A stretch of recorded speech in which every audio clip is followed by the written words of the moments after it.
कल हम लोग सौर्य कलंक के बारे में पढ़े थे कि सौर्य कलंक के तापमान 1500 डिग्री सेल्सियस होता है। आज हम लोग उससे आगे पढ़ने का प्रयास करेंगे। हम देखते हैं कि ये सूर्य है और सूर्य का एक हिस्सा निकलता है, छोटा सा टुकड़ा बवंडर के रूप में बाहर निकलता है जिसे सौर ज्वाला कहते हैं।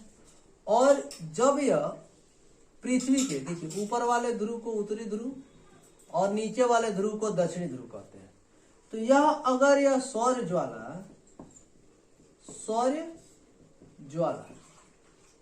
पृथ्वी के उत्तरी ध्रुव से टकराता है। यहां से सूर्य से निकला सौर ज्वाला और ये जाकर के पृथ्वी के उत्तरी ध्रुव से टकराता है, तब इसका नाम अरोरा बोरियालिस होता है। यानी जब सौर ज्वाला यानी सूर्य से निकलने वाला ज्वाला पृथ्वी के उत्तरी ध्रुव से टकराता है तो उसे अरोरा बोरियालिस कहते हैं। और यही ज्वाला अगर पृथ्वी के दक्षिणी ध्रुव से आकर के टकरा गया तो उसको अरोरा ऑस्ट्रालिस कहते हैं। ऑस्ट्रालिस।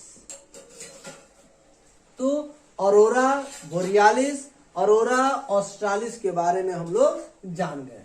अब हम जानेंगे कि सूर्य से पृथ्वी तक, अगर सूर्य से पृथ्वी तक प्रकाश की किरणों को आना हो तो कितना समय लगेगा। तो देखिए, ये सूर्य हो गया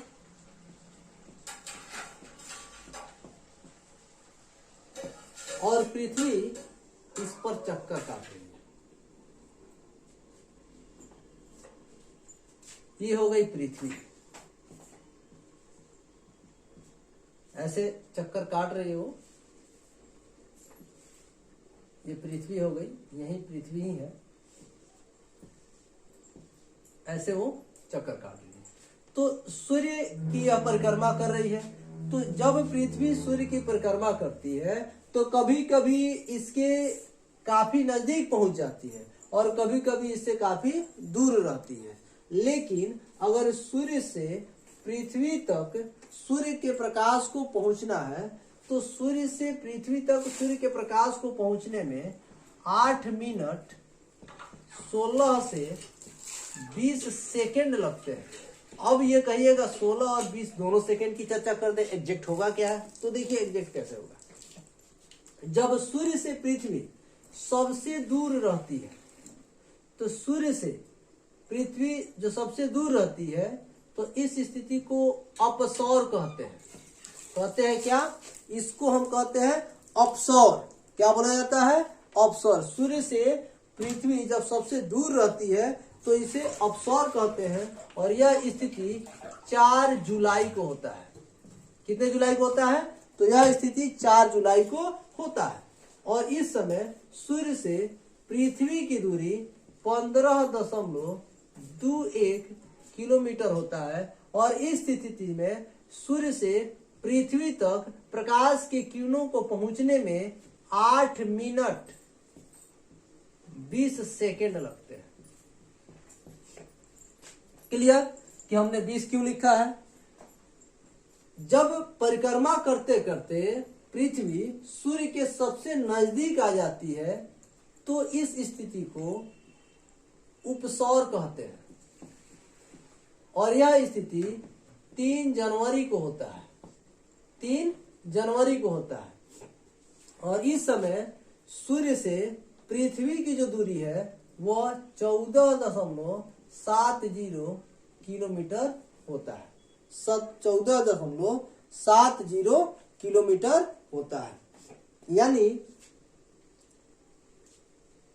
करोड़ किलोमीटर है। ठीक है। और इस समय सूर्य से पृथ्वी तक पहुंचने में प्रकाश की किरणों को 8 मिनट 16 सेकेंड लगते हैं। अब एक बात देखिएगा, 16 से 20 सेकेंड मतलब क्या? पृथ्वी यहाँ पे सबसे दूर, फिर थोड़ा सा नजदीक, फिर थोड़ा सा नजदीक, तो समय को भी तो पहुंचने में थोड़ा सा कम समय लगेगा, नहीं लगेगा? समय उसको भी पहुंचने में थोड़ा सा कम ही समय लगेगा। अगर इस कभी कभी एग्जाम में ये पूछता है कि सूर्य से पृथ्वी की औसतन दूरी कितनी होती है, तो सूर्य से पृथ्वी की औसतन दूरी 149795 किलोमीटर होता है। 149795 किलोमीटर होता है। ये दूरी होता है सूर्य से पृथ्वी की औसतन दूरी। तो सूर्य के दूसरे भाग में आपने ये जाना है कि सूर्य से पृथ्वी की दूरी क्या है, सूर्य से पृथ्वी तक प्रकाश की किरणों को पहुंचने में क्या समय लगता है, और इसके बाद हम लेके आएंगे